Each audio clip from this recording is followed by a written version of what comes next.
just a minute. But first, let me tell you that the Power at Work blog is a proud member of the Labor Radio Podcast Network, which connects over 100 labor radio podcasts. Learn more about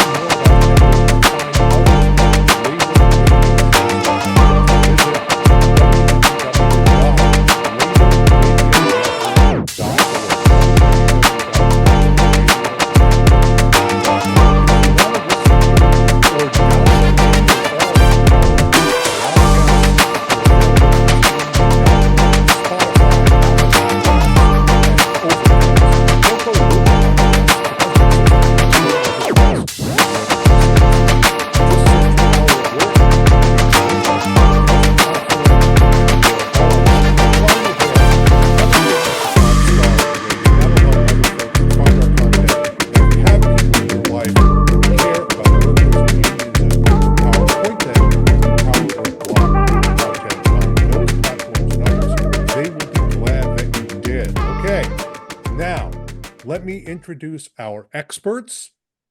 Heidi Shierholz is the president of the Economic Policy Institute and the former chief economist at the U.S. Department of Labor. So she has a lot of familiarity with BLS's union members survey and a lot of the other data that comes out of BLS.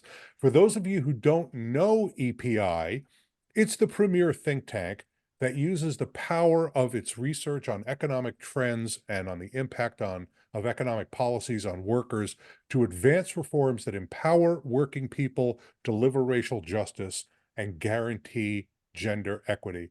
Heidi, fantastic to have you here. Thanks for coming. Thanks so much for having me. It's a delight to be here. Thanks. And our other guest is Vonda McDaniel. She is the president of the Central Labor Council of Nashville and Middle Tennessee, and she also serves as a member of the Executive Council of the National AFL-CIO. She joined the United Rubber Workers, which is now a part of the United Steelworkers of America, in 1992. 1992, when she began working at the Bridgestone Firestone Laverne plant. And I'm very proud to say that she is a longtime friend of the blog. Vonda, very excited to have you here. Thanks for agreeing to participate. Thanks for inviting me, Seth. That's great. Now, there is another vitally important participant in this blogcast, and that's you, audience. That's you. Thank you for being here, but you're not just going to sit back quietly and listen. What you're going to do is, if you have questions or comments, we really want you to contribute them to the dialogue. So the way you can do that is, if you look at the bottom of your screen, you will see Q&A. Just click on that icon, click on the Q&A icon, type in your comment or your question, and I will try to get to it during the course of our conversation. By the way, it does not have to be a question, oh, I didn't understand this, what do you mean? If you have a comment about something we're talking about, if you disagree with something we've said, if you vigorously agree, particularly if you vigorously agree with me, I want you to say so in the comments. So go ahead and participate. We're delighted to have you in the live webinar so that you can do that. Not everybody's going to have the opportunity to do that. So ask questions, make comments, and participate. Okay. Let me start with the headline numbers from BLS's union members survey, and then we can give our reactions and we can dive into our analysis. The total number of union members in the United States increased in 2023 by 139,000 to 14,424,000. The number of workers represented by unions rose by 191,000 to 16.2 million. That's a lot of people. It is the second year in a row that we have seen a union membership and a union representation increase. There had not been an increase prior to 2022 since 2017. So one possibility in this data is that we've seen the tide turn. We've seen the direction turn upward for union membership and union representation. Union membership in the private sector increased by 191,000, while union membership in the public sector fell by 52,000. State and local governments saw a 112,000 worker drop in union membership, while federal sector union membership, people who work for the federal government, grew by 60,000. And let me just say, that is a huge increase in federal sector union membership and union density. It was already quite high, and it got even higher. The overall union density rate slipped slightly from 10.1% to 10.0%. The union representation rate also fell by 0.1% from 11.3 to 11.2. That is, I believe, the lowest rate of union density in the United States since before the New Deal, since before the National Labor Relations Act was enacted during the New Deal. Union density in the private sector remained flat at 6%. Meanwhile, union density in the public sector fell by 0.6% to 32.5%. That's a big part of the story I think we're going to be talking about tonight. Again, both state and local governments saw drops in union density. All right, that's the headline numbers, but one of the reasons you have Heidi Shierholz on a blogcast like this one is because she's now going to add some depth and some texture. So Heidi, here's my question for you. But we're going to we're all going to react and give our opinions, but I really want you to help us to understand, are there other data coming out of the union members survey, important data that you want to highlight that will give the audience a little bit better understanding of what this report tells us about union members in America?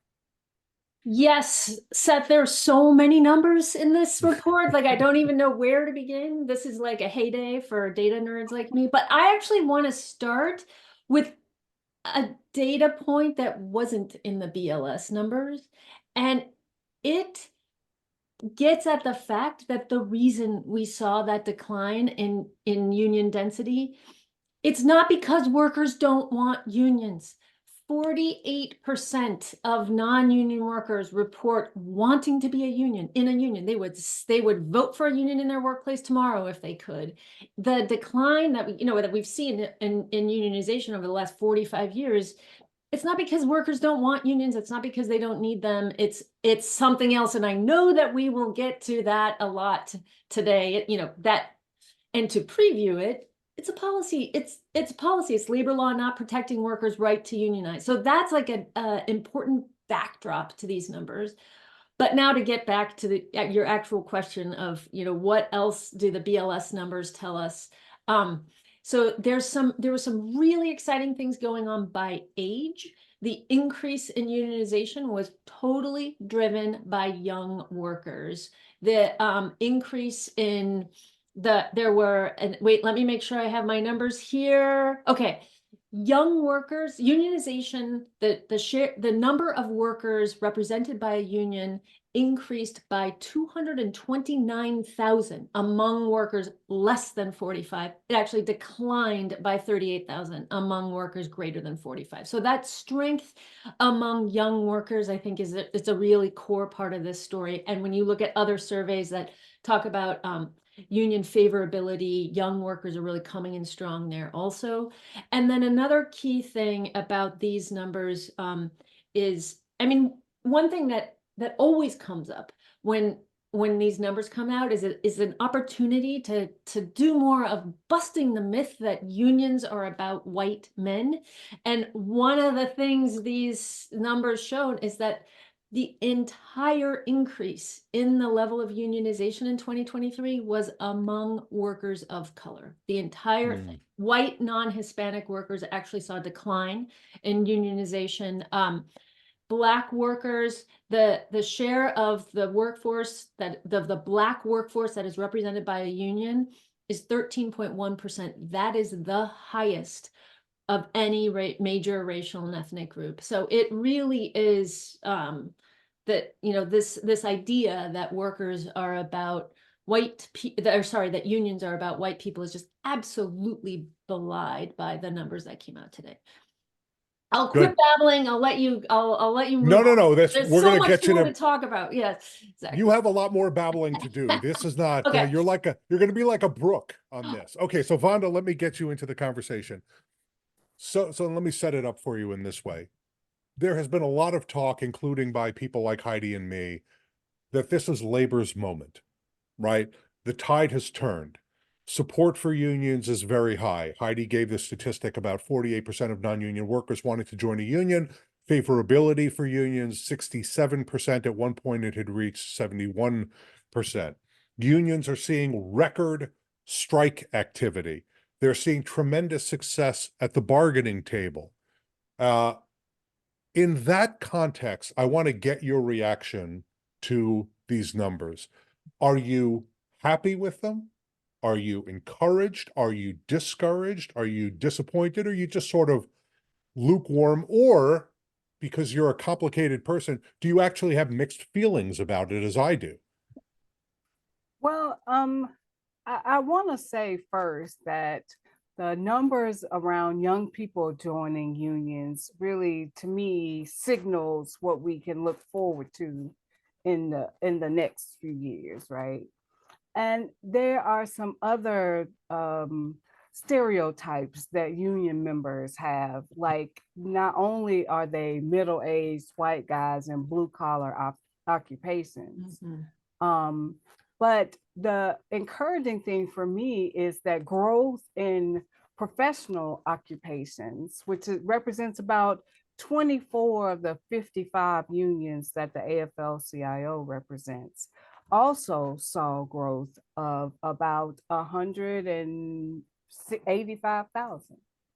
And so those numbers also signal to me that more people other than just like me coming out of an industrial environment, more people other than folks from factories actually see collective bargaining as a path forward. And so for those reasons, I'm really, I am tempered by the what I expected from the numbers, but also encouraged by what I see on the horizon. Good. So Heidi, let me ask you essentially the same question. Are you happy about these numbers, encouraged by the numbers? Are you discouraged? Do you think this is a bad sign? Or do you have sort of mixed feelings about it? I also have mixed feelings. Like the increase in private sector is really good news. Like that is heading in the right direction. The decline in state and local government unionization is just, it is a real sign of how there are many states in this country that are just attacking state and local government unions. And so you can see the sort of impact of those attacks playing out in these numbers. One of the key messages that comes out of this, when we saw the decline in union density, and we can look at that in the long haul, it's been declining substantially since the 70s. And that points to the deep need to reform labor law in order to halt and reverse those trends. Like I always want to just sort of scream from the treetops, like this massive gap between the share of workers who are in unions and the share of workers who want to be in a union. That gap is policy. That gap is labor law not protecting workers' right to organize. And that is a policy choice. Like we have chosen over recent decades to make that choice. We absolutely could be making a different choice. We could be seeing, if we had made that different choice, we would be seeing very different numbers come out of this. And so in that sense, this isn't inevitable. This isn't, this is actually within our power to turn around if we can get that policy reform as like a crucial part of that. And so in that sense, that's one of the things that I'm sort of filled with when I look at numbers like this. Yeah. Well, so I'll give my reaction as well, and I'll be blunt about it. I'm somewhere between having mixed feelings and being disappointed. Because I thought the numbers were going to be bigger.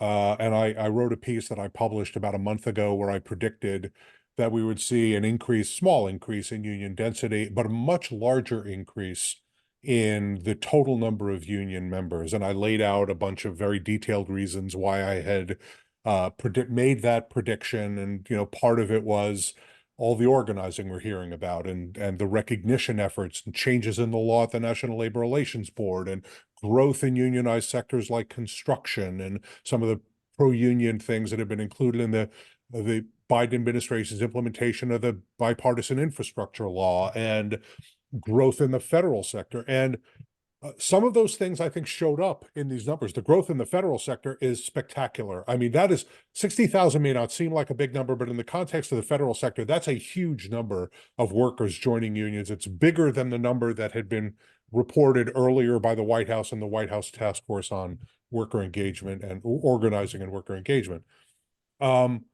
And I agree with you, Heidi, the private sector number was somewhat below what I thought it was going to be, but it's a pretty good number.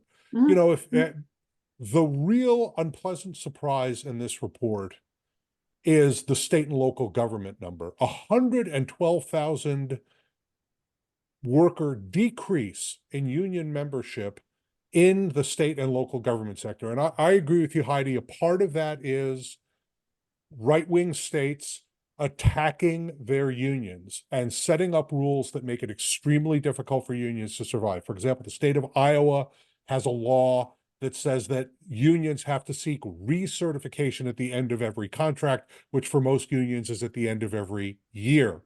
That's incredibly expensive and difficult for the unions. They have to organize and organize and organize, and representing the members becomes very, very difficult. They win at a 95% or so rate, but then 5% attrition over time, you know, that eventually catches up with you. I think another part of what happened, in my sense, and Heidi, you're much more expert in this than I am, is state and local government employment is down very substantially. In fact, it's not down anymore, but it's only been the last month or two that state or local government has returned to pre-pandemic levels. So depending upon how that's distributed, that could be a lot of union member jobs that are sitting open. And that's one of the reasons why, and I talked about this in my piece where that I published on union density in this report, where I predicted wrongly. AFSCME has a program where they're trying to get people to apply for, and Vonda, I don't know if they came to Nashville, but they have this sort of bus tour where they're trying to get people to apply for public sector jobs. And they're trying to increase membership by increasing the number of people who are working in unionized jobs. And let me say, the Teamsters are doing the same thing at UPS, and other unions are doing the same thing at other employers. Now, maybe all of that stuff, maybe I got it right, but I was too early. I sort of had premature enthusiasm. And we'll see all of that stuff in 2024. But I was blindsided by the state and local numbers.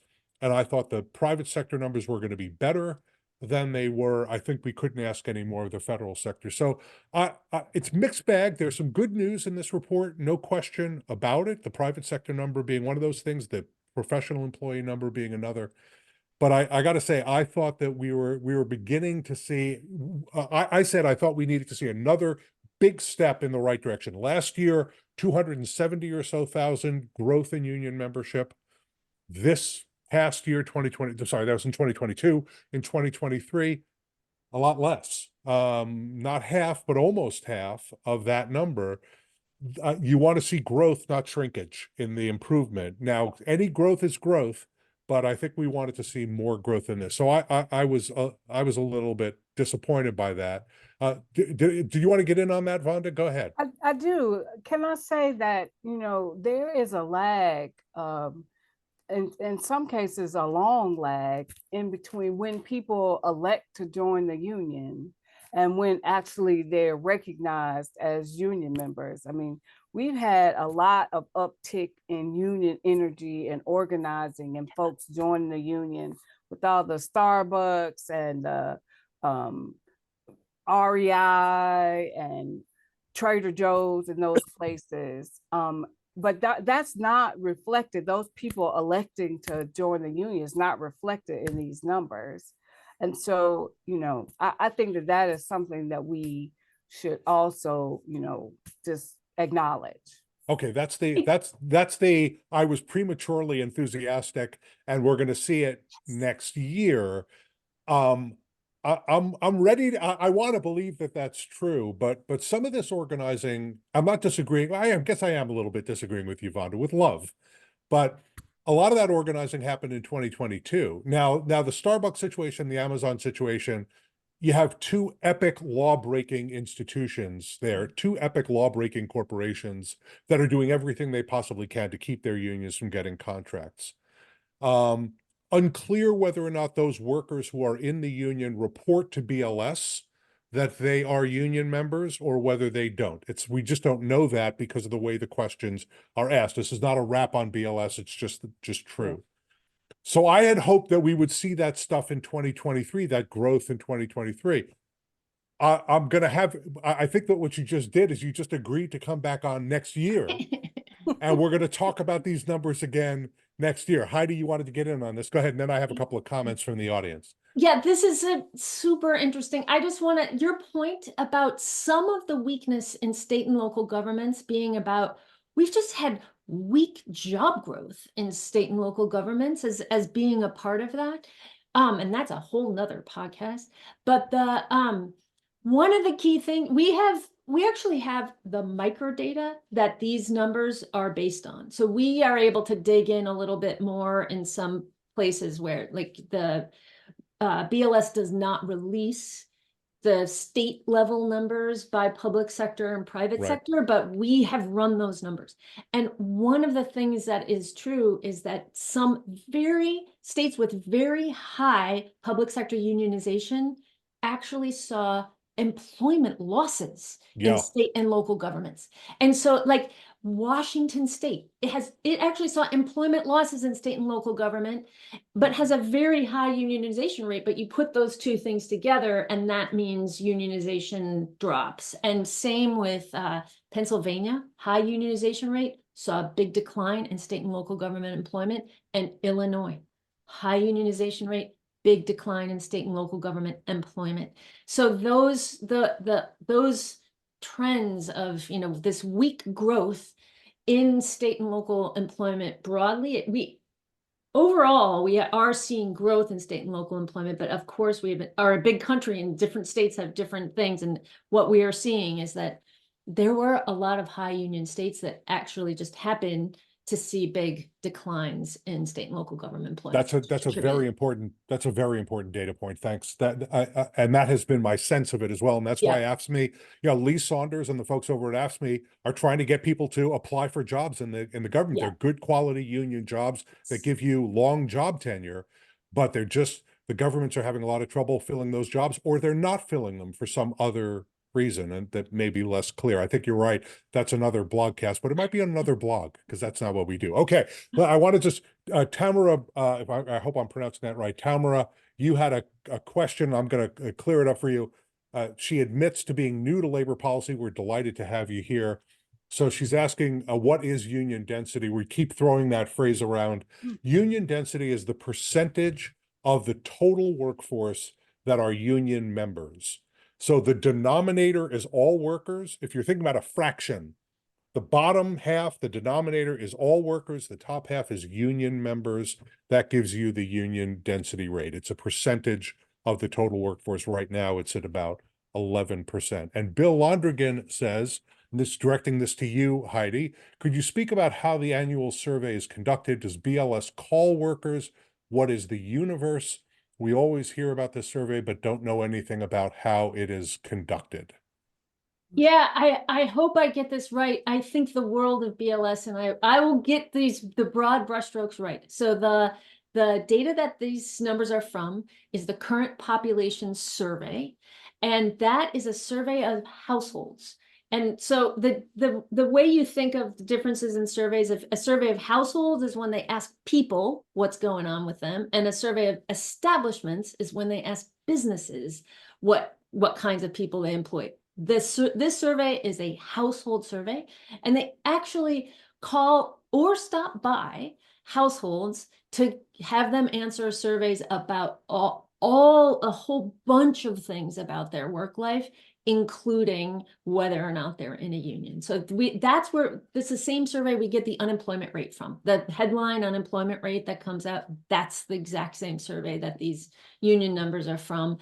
because the sample sizes get small, they don't release the union numbers every month like they do the unemployment rate. They just release them once a year. And so that's why we get them every year in January for the prior year. Right. So Heidi, you've talked, actually, let me go to Vonda and then I'll come back to you, Heidi. So Vonda, one of the reasons we wanted to have you on this blogcast is because you're a lot closer to working people outside of the Washington, D.C. area than I am. I live just outside Washington, and you're in, let's be honest, a right to work, very politically conservative state. It does have unions. There's actually a very aggressive union organizing drive going on in Chattanooga right now at the VW factory. The UAW is trying for, I think, for the third time to try to organize the VW factory there. There are unions in other parts of Nashville as well. But Nashville is sort of a blue island in a sea of red. Tennessee, a very conservative state. I'm not telling you anything you don't know. So tell us what you are seeing and hearing in Nashville, in Tennessee, in the states surrounding your state, from workers who are talking about unions, who are thinking about unions, and maybe who need unions. So there's actually been a significant uptick in terms of the number of inquiry calls that the Central Labor Council receives. We're in the middle of the state. We have 5 Central Labor Councils across the state, and all of them are reporting the same thing, that workers are wanting to know how to organize in their workplaces and how can we help. So that's the one piece that, I've been doing this work for a little over 30 years now. And this is the first time in my work life that it feels like that there is a whole lot of energy around unionization and organizing. One of the things that I think with a bit of a hostile state government, which is can I just say, I really like that you qualified that by saying a bit of a hostile, I appreciate how politic you're being, because you never know. The governor could be watching us right now. You don't know. But the one thing that I recognize is that coming out of COVID, we had a lot of investment around trying to keep local governments going and state governments going. And right now in the state of Tennessee, we have a significant surplus where that money was not put into saving worker jobs and adding new ones. And so, some of the services that we depend on have not been staffed at the levels that they should. And so for me, that means that that's a place where we have a lot of work to do. But we have a lot of electric vehicle investment in the state, actually in the 3 grand regions of the state, which provide significant opportunity for growth going forward. So I may take you up on your invitation to come back in future years, because I want to celebrate with you Tennessee as the union numbers increase. You can stay up to date with the latest news about workers, worker power, and unions by subscribing to the Power at Work blog. You'll receive the weekly download, a Power at Work newsletter sent straight to your inbox. The weekly download collects about 24 of the week's articles, academic studies, press releases, podcasts, and videos from across the internet. We find the stories and deliver them directly to you. So subscribe to the weekly download right now on the front page of the Power at Work blog. Go to poweratwork.us. Well, I want to follow up on that with you. Because whether or not electric vehicle battery plants are unionized is one of the biggest questions that we're facing. Certainly a big question that I faced while I was in the White House. It was a big subject of the UAW strike against the big 3 U.S. automakers. We already know that some of the EV factories are going to be organized because they're going to be included in the UAW's master agreement with the big 3 automakers. But there was a lot of concern, and I think this concern went all the way up to my president, President Biden, but also went all the way up to President Fain. Yes. And that is because a lot of these plants are in right to work states, or they're in border states that are maybe, I guess they're all right to work, but are also very conservative, that those plants would not end up being union. Do you think that we're going to see successful organizing in the electric vehicle factories in Tennessee and Kentucky and other nearby states? So I'm an optimist by nature, but my answer is yes. And I go back to Heidi's comments at the opening of our discussion, and that is that people between 35 and under are definitely high on unions and understand their importance for their generation. And so those are the people that are going to be getting those jobs. And so, yes, I am very optimistic that there will be significant growth in terms of unionization in states like Tennessee. Oh, well, that's even broader than my question. That's really enthusiastic. William Croslow has a comment. Unfortunately, union density is probably lower as many workers incorrectly assume that they are union members because their workplace is unionized. This hampers organizing efforts and needs addressing. Heidi, you're nodding your head. You want to go ahead and take that one? Well, it just made me think of some of the attacks at the state and local level, which are to make it so unions can't just deduct can't deduct dues from payroll. Like, if they are able to deduct dues from payroll, it's just a very easy people, they can easily tell who's paying their dues, who's in the union. Like, it's all very clear. Everyone knows. And so, and that makes it easier to unionize. It makes it easier to recertify your union if you're in a state that needs to do that. So it is no wonder that states that are trying to crush state and local government unions are passing laws to make that illegal, passing laws to make it that you cannot deduct union dues from payroll. And so a union has to find another way to collect that money. So that is, I think, what this commenter is pointing at is something very real, and it's being exploited by people who want to see these numbers continue to go down. Right. And William just added a comment, service fee payers more often than not think that they are members. But let me just say that to BLS's credit, their survey takes that into account. So it looks not only at union members, it also looks at workers represented by unions, whether or not they are members. So that is counted here. But what you're talking about, William, is the essence of right to work, right? And it's not just an attack on whether or not you have to pay union dues or how you pay your union dues, as Heidi was just describing, and she's right about that.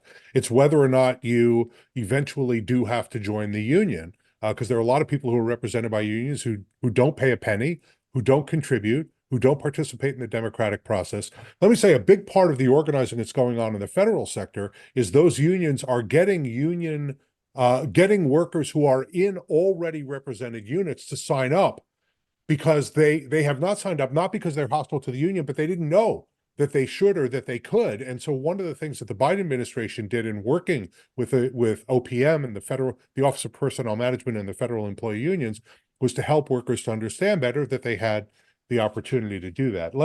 I want to throw one more comment out there and this is from somebody whose name is Anonymous Attendee. I've never seen that name before, but here you are, anonymous attendee. What advice can you give, Vonda? I think this is for you. What advice can you give about organizing and not crossing jurisdictional lines? Some unions care about it, and others just want to organize everything and anything without consideration for lines. There's a big issue in union organizing, is who gets to organize what workers. I think it's my own view is it's not a barrier, but Vonda, what do you think? So I think that there have been some strategies in recent years that have caused unions to work together. They've created what they call organizing tables, where multiple unions will look at the available jobs that are going to be organized and really kind of come to an agreement or who's going to take this part, or, it may be that we just organize everybody and bring them in the union, and then we decide where it makes the most sense for those workers to go. But I think that this is a moment where solidarity, both among unions and among workers, is at an all-time high. And so I think that we will find ways. We may bump our heads every now and then, but I think that by and large, we'll find ways to work through those jurisdictional disagreements.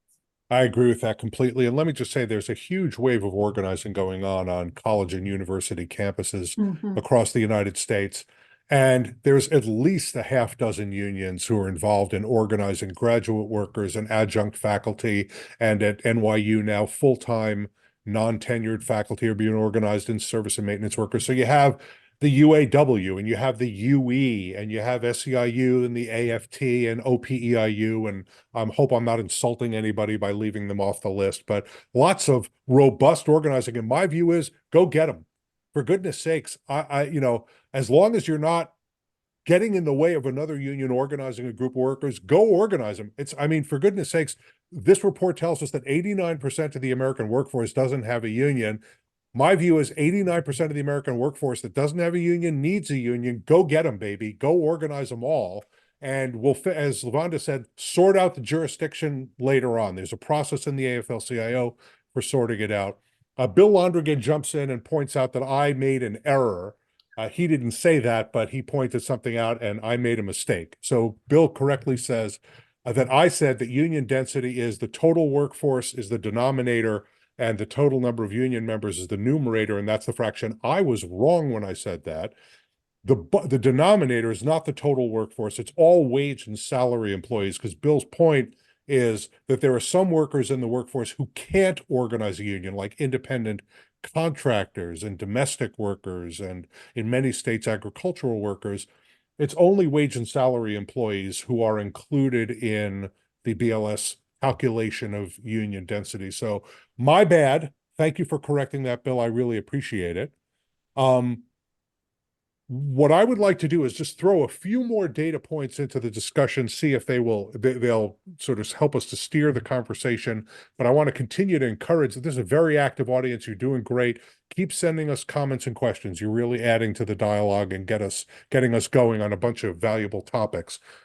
So I want to just spend a minute on union density by industry sector. A few industries saw meaningful increases in union density. Transportation and warehousing saw a meaningful increase. Telecommunications saw an increase, and the accommodations sector saw an increase. Very interesting. I thought that was very interesting because the accommodations sector took an immense hit during COVID.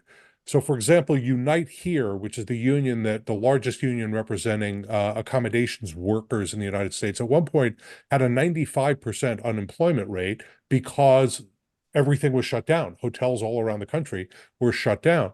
It's good to see that the accommodations union density rate grew at an above average rate in 2023. A few other industries saw decreases. The agriculture industry, also mining. Now, both of those industries are quite small, and in many states, farm workers don't have the right to organize. New York has just added the right to organize, but they're very, very early in that process. This was a surprising one to me, a couple of surprising ones. Construction saw a decrease in union density, and retail saw a decrease in union density, as did the motion picture industry and the broadcasting industry. I thought that those were interesting, and maybe our guests will want to comment on that. Looking at occupations, and this is picking up on Vonda's point about professional employees increasing their organizing. Life, physical, and social sciences occupations increase their union density. Healthcare practitioners and technical workers, including doctors, increased their union density, and office and administrative support workers increased their union density. And here are a couple of real surprises to me. Social and community services occupations saw lower union density in 2023, along with education, training, and library services occupations. healthcare support occupations, so not the professionals, but CNAs and home health aides, others, and protective services occupations. Cops and firefighters, guard services are included in there as well. But I think the occupational story and the industry story, there are some interesting pieces there. Transportation and warehousing going up, construction and retail going down. I thought those are interesting stories.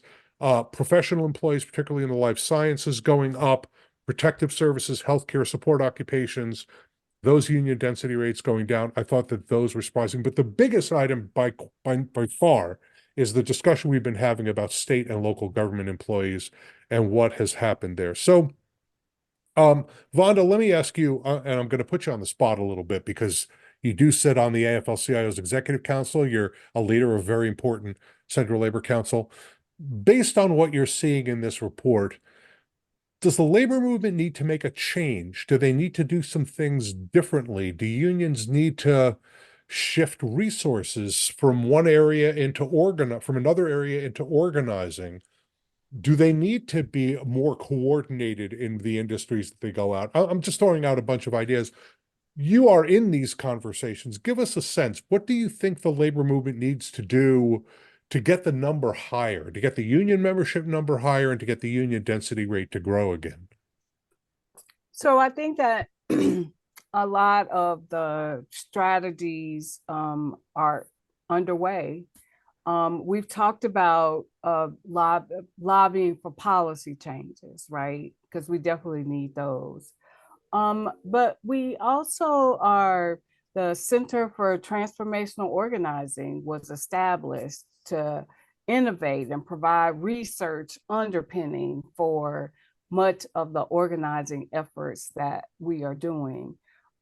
Utilizing technology in terms of organizing. I think you're seeing that with many of the international affiliates.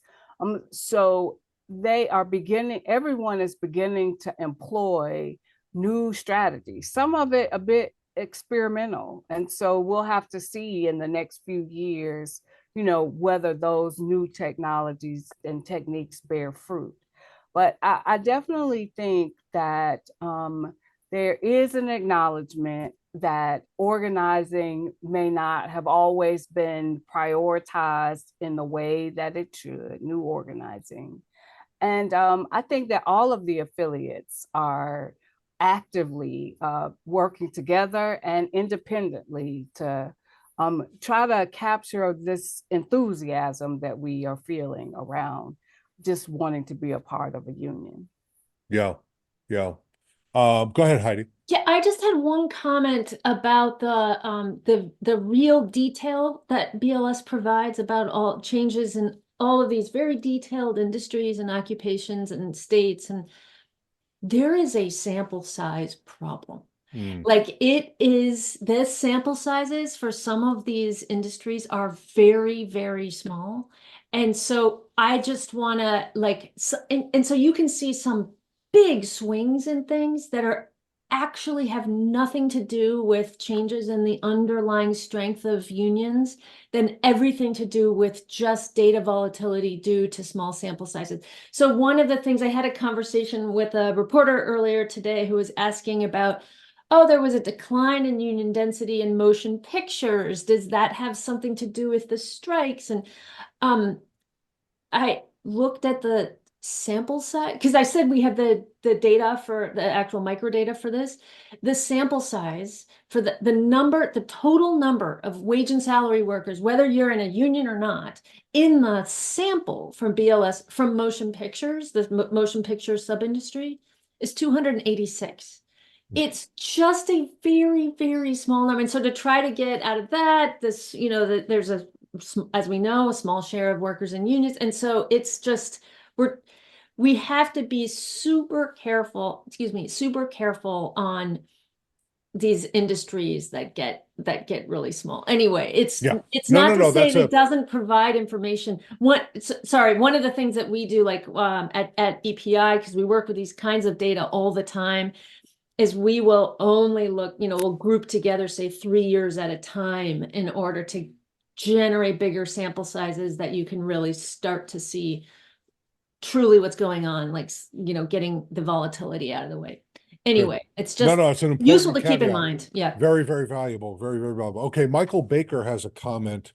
And I think that this is extremely important. And we did an end of year what we call Power Hour blogcast, where we bring a couple of great labor experts on to just talk about the issues of the day. And we had Steve Greenhouse and we had Cindy Esland, my friend who teaches at NYU Law School, and she raised a very closely related issue to what Michael Baker raises in his comment here, and it's this. This is what he says says in his comment here. Another factor in unions losing strength is teleworking. He mentions an SEIU local that represents state, county, and municipal workers in Pennsylvania, most of whom are considered professional. Most of them are working from home now.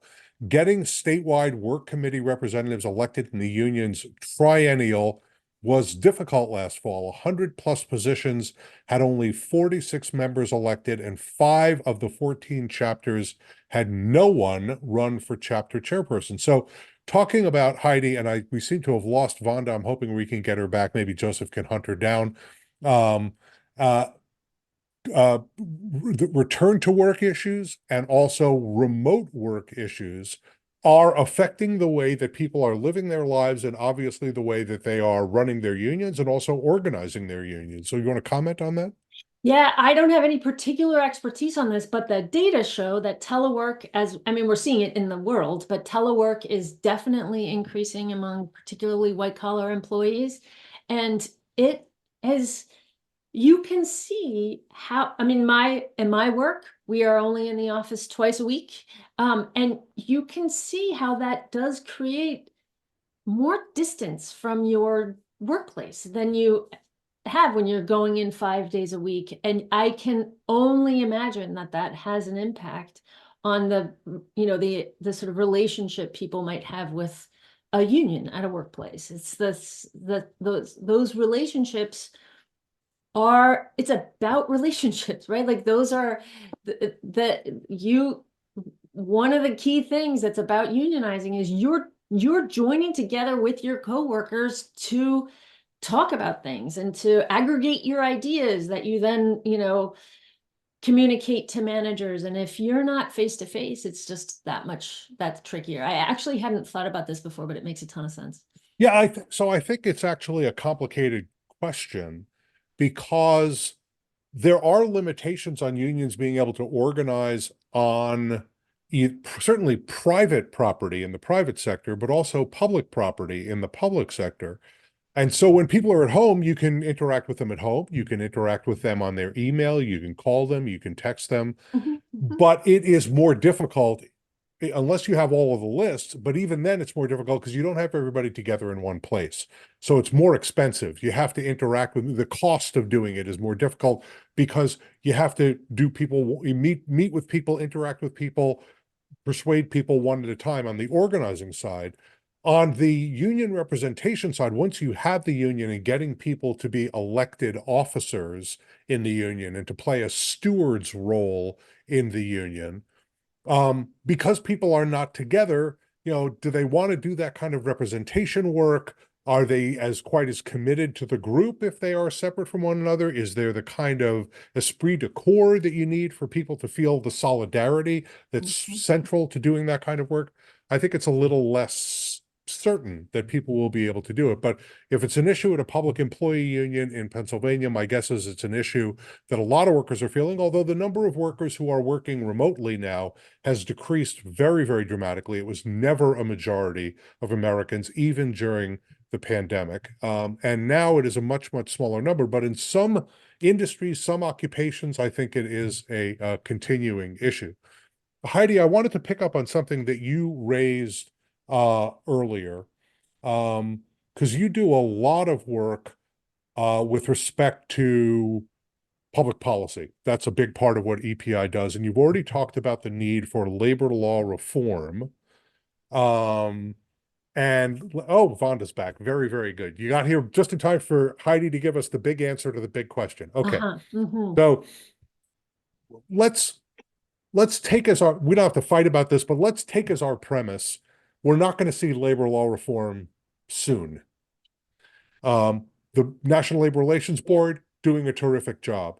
Jennifer Abruzzo, the General Counsel of the National Labor Relations Board, doing a terrific job. But we're not going to see the kind of substantial worker-friendly, organizing-friendly reforms that we need to see. Are there other things that can be done by states, by local governments, by the U.S. Department of Labor, even by Congress, if we could get something through there, that would make a meaningful difference, let me say, and by the Biden administration, that could move the ball forward with respect to worker organizing?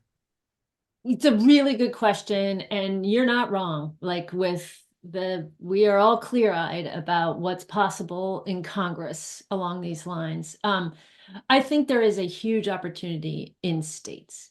We just saw Michigan was the first state to ever reverse a right to work law. Like that, those kinds of things, we need other states to reverse those right to work laws.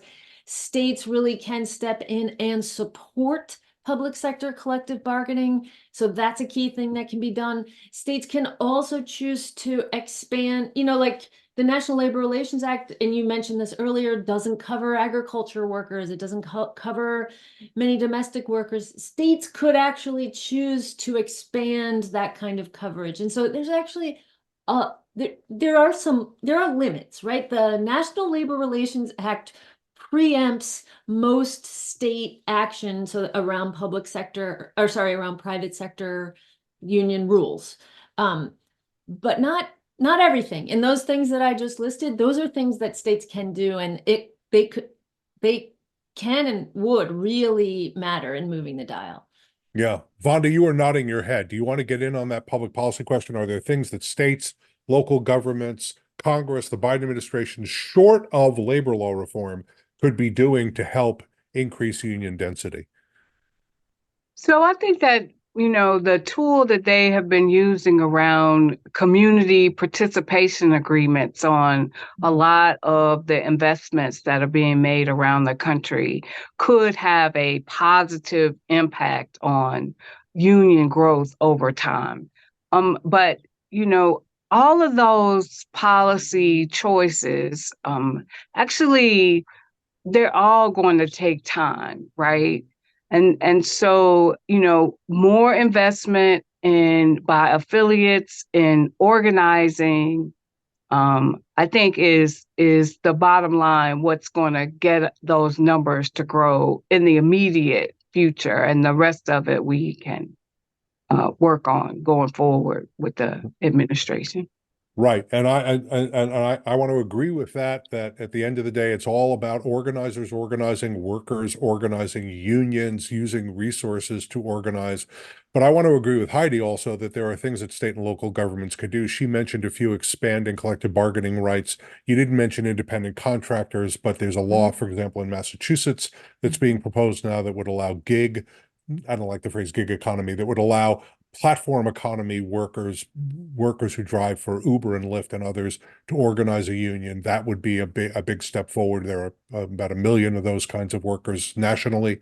But also laws, for example, that require just cause before you can fire a worker. That would make it much harder for employers to discriminate against workers on a lot of grounds, but including because they're involved in organizing a union.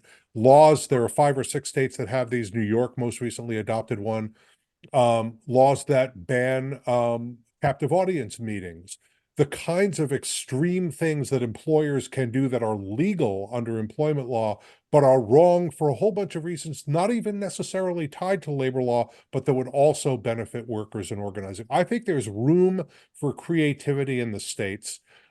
It's just a matter of those state governments being willing to take up those activities. In the federal government, I don't want to go into too much detail here because I was involved in a lot of this stuff. I think the Biden administration has done a great job putting pro-worker, pro-union policies into the implementation of the infrastructure law and other laws, the CHIPS and Sciences Act and the Inflation Reduction Act and others. I think I'd like to see more of that and more aggressive implementation of those kinds of rules.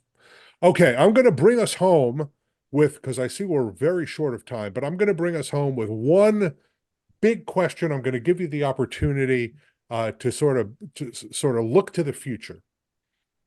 So we have this report, but we also now have 3 years of what I think we can agree has been pretty remarkable union activity, worker activism, worker militancy in some cases, organizing. It's been a very exciting time, I think, for those of us who really care about workers and care about worker power. We've had organizing and strikes and new contracts, and so we have this report, but we also have 3 years of success beginning during the pandemic and after. So Vonda, let me start with you on this one. Are you optimistic or pessimistic about the future of workers and worker power in unions? And most particularly, when I have you back on this blogcast next year, are we going to be talking about an increase in union membership and an increase in union density in 2024? Absolutely. Now I think that there may be some conversation about the emerging occupations and the sectors that those that growth is in. But I absolutely believe deeply that this is the most exciting, time for unions and union organizing. Really are seeing a lot of very talented young organizers coming into the field. And so I couldn't be more optimistic. I'm not surprised in the least by that answer. Heidi, what do you think? I'm also When we have you back in January 2025 and you've crunched all these numbers again, do you think that we're going to see a higher union membership number, a higher union density number, and will we have seen another year of success for the labor movement? I think yes. And wait, but before I really answer that, can I say one friendly correction? You said Please. that the increase in sort of union activity started 3 years ago. I think it started in 2018, 2019. That was when we saw Okay. the big teacher walkouts. Oh, that's true. Like in unlikely places, like there was a big spike in walkouts in 2018 and 2019. It dropped in 2020. So you're like when the pandemic first hit, and then it totally jumped back up for 21, 22, 23. So I think there's roots of this even before the pandemic. Anyway, but that's actually helpful in seeing that, this energy that we're having has weathered a pandemic, and it grew back even stronger. Like I actually do feel pretty positive that we will see the kind of gains that we saw this year again next year. The pessimistic side is that's not enough, right? Like we actually need that to really halt and really reverse these trends. We do ultimately need that kind of policy reform, because the obstacles to organizing are just so large. But I feel there's a ton of momentum. There's a ton of public support, and I think we will see at least the kind of improvement that we saw this year again next year. Right. So I'm going to make it unanimous and say that I'm also optimistic about 2024. And I'll take that friendly amendment that the Red for Ed demonstrations that we saw in 2018, 2019, I think you're right. They were the leading edge of this worker activism wave that we saw, and you're exactly right that it weathered a pandemic. So I too am optimistic, and I'm optimistic for a number of reasons. One is Vonda promises me that all of those things that I thought were happening and we're going to drive the numbers up in 2023 are going to explode in 2024, and we're going to see that growth in 2024. I am inclined to agree that some of the trends that I thought I was seeing in 2023, I think they're only going to get bigger. I think we're going to see a lot of growth in the construction sector because of the infrastructure law. I think we're going to continue to see growth in the telecommunications sector. I think we're going to continue to see growth in the federal sector. I think that the National Labor Relations Board's decision that are forcing employers either either recognize unions that have majority support or forcing an election. And also the new election rules at the NLRB are going to make a meaningful difference. Joint employment rules, I think, will make a meaningful difference. Mhm. The board has done a good job reforming the law to be more pro-worker and pro-worker power. So I think all of those things together, I may have been prematurely exuberant, but I think there are a lot of underlying trends, some of which we saw develop this year, but are also going to develop in 2024. And I think we are going to see union density and union membership growth. And so I am going to leave it there, and I'm going to thank our audience for joining us for this blogcast. Special thanks to Heidi and Vonda for being our experts tonight and for their hard work every single day on behalf of workers. You can connect with the Power at Work blog team on social media. We have pages on LinkedIn and Facebook. Just search Power at Work blog on those platforms. You can find us at Power at Work blog on Twitter, X, and Threads, at Power at Work on Instagram and TikTok. That's right. This old man is on TikTok every now and then. You can find all Power at Work blogcasts on YouTube, on the Burns Center for Social Change account. And most important, go to the Power at Work blog and subscribe. It's right there on the front page. There's a pop-up. You can also look at the bottom of the page if the pop-up disappears for some reason. Subscribe so we can provide you with information about all the great content that we're providing, including this webinar and blogcast. Thanks again for joining us. We look forward to seeing you on the blog again very soon. Thanks.